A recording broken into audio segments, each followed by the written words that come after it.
paulit-ulit ko sinisisi ang sarili ko. Dahil wala akong nagawa para hanapin ka. Ang susunod na programa ay rated PG. Ito ay nangangailangan ng patnubay at gabay ng magulang para sa mga batang manonood. Painit na po ng painit ang mga eksena maging ang kaganapan na ating pagkatutukan at ating nga rin naman pagkasubaybayan dito lang sa ating pinagkakaabangan at pinagkakatutukan tuwing hapon na Mami Dearest. Sa huling 2 linggo rin naman kasi ng Mami Dearest ay matitinting nga rin mga eksena maging ang mga revelasyon na ating pagkakaabangan at pagkakatutukan dahil dito nga rin kasi hindi papayag itong si Danilo na hindi nga rin naman matuloy ang kanyang palak at plano na magbalikan sila nitong si Emma.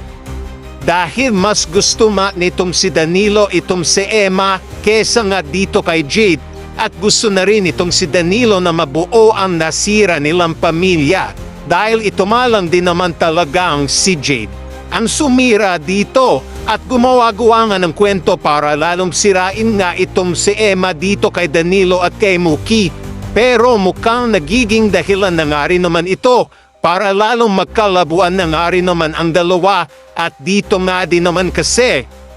ang ginawa nga rin mampalusot nitong si Jay dito kay Danilo na hindi na daw umano pwedeng mangyari na palikan pa nitong si Danilo itong si Emma dahil magkakaroon na daw umano sila ng sarili nilang pamilya dahil buntis daw umano itong si Jade na siyang ikinagulat na rin naman nitong si Danilo maging nitong si Muki at dito tila mabilis na rin naman kasi na bago ang desisyon nitong si Danilo na ituloy ang pakikipaghiwalay niya at paglayo dito kay Jade. Kaya dito nga rin naman kasi may halong pagdududa pa nga itong si Danilo dito sa sinabi nga nitong si Jade sa kanya at sasabihin pa nga nitong si Danilo dito nga rin naman kay Jade na